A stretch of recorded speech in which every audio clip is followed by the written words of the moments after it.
the WWF Steroid Trials had a lasting effect on the WWE forever. And on today's episode of Wrestling Uncovered, I will unpack that effect in great detail. See, in 1993, Vince McMahon and the WWF were indicted on 6 different charges involving steroids that included conspiracy to distribute anabolic steroids illegally. In 1991, steroids officially became a controlled substance, meaning that it was illegal to distribute them without heavy government regulation.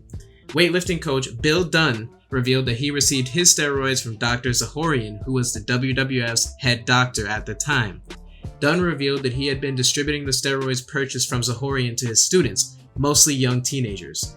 This news, of course, reached the desks of Linda and Vince McMahon, and the duo immediately cut ties with Zahorian. With that in mind, the possibility of a government crackdown on the WWF was looming within the minds of the McMahons. Several wrestlers and wrestling personalities, including the Warlord and journalist John Arezzi, have openly admitted that at the time, 90% of wrestlers were regularly abusing steroids for professional gain. The use of steroids was never directly ordered by McMahon, but was heavily pressured. The late superstar Billy Graham is largely responsible for bringing steroids into the wrestling world, and he was quoted saying, "It is absolutely the nature of the beast of pro wrestling. I have always taken the heat for my own steroid use in the WWE and never blamed anyone except myself. I wrestled around 330 times in a year. It was absurd. I had my dependencies. There was no way that I personally could have traveled, could have trained, could have dieted, and could have done the exhausting schedule without chemical help. It's a horrific, destructive thing on your system." Things began to escalate in 1991 when Hogan was interviewed on the Arsenio Hall show and lied about taking steroids in one of the most uncomfortable interviews you will ever witness from a celebrity. The ripple effect began, meaning that shortly after, the WWF and Vince McMahon were indicted. With 3 of the aforementioned 6 charges being thrown out prior to the trials taking place, the pressure was on McMahon to beat the case, and he did just that. Now, the way he beat the case could be seen as questionable, with his lawyer Jimmy McDevitt hinting at Dr. Zahorian being thrown in solitary confinement for months to get him to squeal on McMahon. He got this knowledge is beyond me. I don't know where he got this from, but McDevitt surely used it against the prosecution. After hearing the judge's announcement that he was acquitted, McMahon and McDevitt hugged, and a painting of this infamous image lies on McDevitt's wall. McMahon could not have been found innocent without one important witness, however. And that witness was none other than Terry Bollea, better known to the world as Hulk Hogan. Hogan had the opportunity to bury Vince once and for all, but like every other wrestler who testified, except for one, which we're going to get to in just a moment, denied that Vince committed any wrongdoing and that he and Vince were just gym buddies and Hogan took steroids but under no pressure by Vince himself. This testimony killed any case that the prosecution had.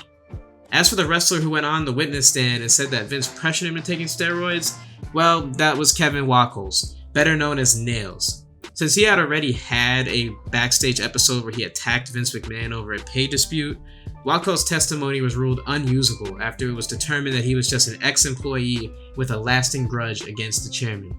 Not only did Wackles choke Vince in his office, but he also then filed a wrongful termination lawsuit and alleged that Vince sexually assaulted him.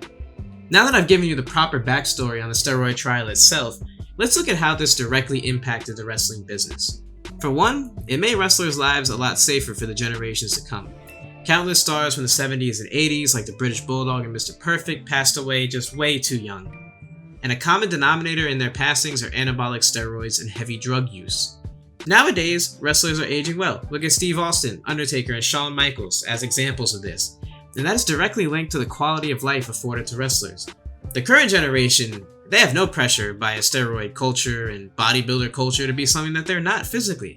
And this has led to wrestlers with fewer drug and alcohol addictions. Today's crop of talent is often made fun of for reading books or playing video games, but wrestlers' safety cannot be denied and should be applauded. While examining the impacts on the product in the long term are important, let's take a moment to visit the short-term effects that the steroid trial had on the WWF. It led to a complete overhaul and rebranding of the WWF dubbed the New Generation Era, which included a different look and feel to the product with a new logo, but was highlighted by the pushes of noticeably different talent than what fans at the time were used to. Smaller performers like Shawn Michaels, Bret Hart, and Razor Ramon became the focus of everyday television. Hulk Hogan, Ultimate Warrior, and Macho Man Randy Savage had either departed the company or been reduced to diminished roles since their physiques would not look the same as they did while they were using steroids. The New Generation Era It led to record low pay-per-view buy rates, merchandise sales, attendance, and an overall decline in interest in the product. A decline that we have never really seen at the time and we haven't seen since. I know people say the quality of the product is not great, but there was just like an all-time, from an interest standpoint, there was little to no interest. Like wrestling was on the brink of dying in the mid-90s, and that was in large part due to the steroid trial. Triple H, on an episode of the Impulsive podcast, he recalled just how bad it was, saying that they would perform in front of crowds of like 2,000 to 5,000 people on certain nights in high school gyms. And this low period put McMahon and the WWF's back against the wall, and out of pure desperation, the Attitude Era was born. Now, I'm not saying that the Attitude Era is 100% a ripple effect made by the steroid trial. Of course, there were other cultural factors coupled with WCW having the upper hand over the WWF for 83 straight weeks. Wrestling just wasn't cool in the mid-90s. So Vince, they had to do something. The pressure was put on McMahon, and the trials did not break him, but in turn, it led to the WWF becoming a publicly traded company and hitting successes never before seen for a wrestling territory. And that's all in large part thanks to McMahon, again, having his back against a wall due to this trial. And what did McMahon do? He stared adversity in the face, and he pushed through, and he became the best version of himself that he could be.